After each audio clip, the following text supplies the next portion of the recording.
अस्सलाम वालेकुम। आज मैं बनाने लगी हूँ मटन आलू गोश्त। बिस्मिल्लाहिर्रहमानिर्रहीम।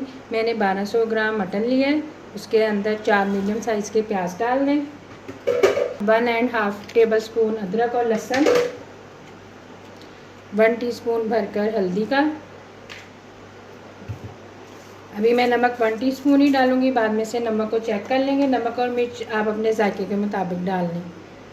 और 2 टीस्पून लाल मिर्च पीसी हुई और 1 टीस्पून सूखा धनिया 1 टीस्पून अभी डालूंगी और 1 टेबलस्पून भरकर जिस टाइम इसको भूनेंगे तब डालूंगी।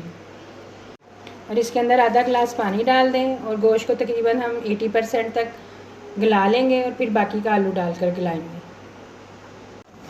इसको अच्छी तरह मिक्स कर लें। पहले 2 अदर टमाटर ले लें, इनको दरमियान से काट लें और इनको इस तरह उल्टा करके रख दें ताकि इसके छिलके बिल्कुल नरम हो जाए। 15 मिनट तक हम इसको बिल्कुल नहीं हिलाएंगे ताकि इसके छिलके नरम हो जाए, फिर छिलके ऊपर से उतार देंगे। ये बिल्कुल अब सॉफ्ट हो चुके हैं, इनको इस तरह से उतार लें।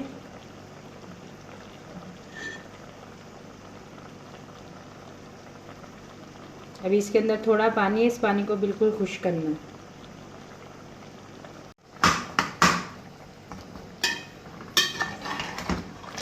अब इसको अच्छी तरह मिक्स कर लें। दरमियान में 1 से 2 दफ़ा चम्मच हिलाते रहें जब तक इसका पानी खुश्क हो, ताकि प्याज अच्छी तरह बिल्कुल मैश हो जाए। अब गोश्त का पानी खुश्क होने वाला। अब इसके अंदर साबुत गरम मसाला डाल दें, जिसके अंदर 2 दालचीनी स्टिक, 5 लौंग, 6 से 7 काली मिर्च, 2 से 3 हरी इलायची और 1 तेज़पत्ता। साथ ही इसके अंदर 3/4 कप ऑयल डाल दें और अब इसको अच्छी तरह भून लें।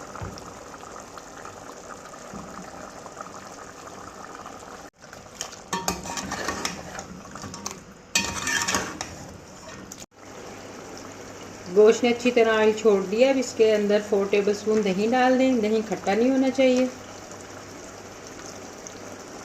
और साथ ही 1 टेबलस्पून भरकर इसके अंदर सूखा धनिया डाल दें और इसको दही का पानी खुश्क होने तक मज़ीद भून लें।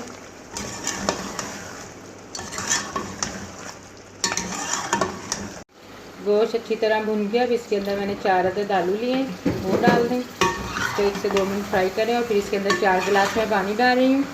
आपने जितनी ग्रेवी रखनी हो, जिसमें बाकी का गोश्त गल जाए, उसके मुताबिक पानी डाल दें।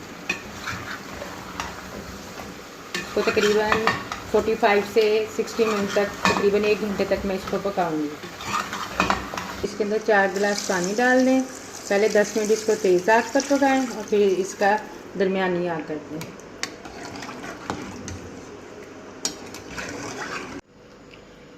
तकरीबन 10 मिनट हो गए इसको पकते हुए। इसमें 2 सब्ज़ मिर्च डाल दें और दरमियानी आंच के ऊपर इसको तकरीबन 35 से 40 मिनट पकने दें।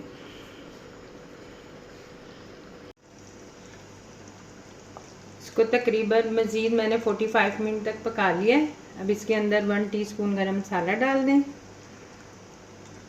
और 5 मिनट का दम देकर चूल्हा बंद कर दें और हरा धनिया डालकर सर्व कर दें।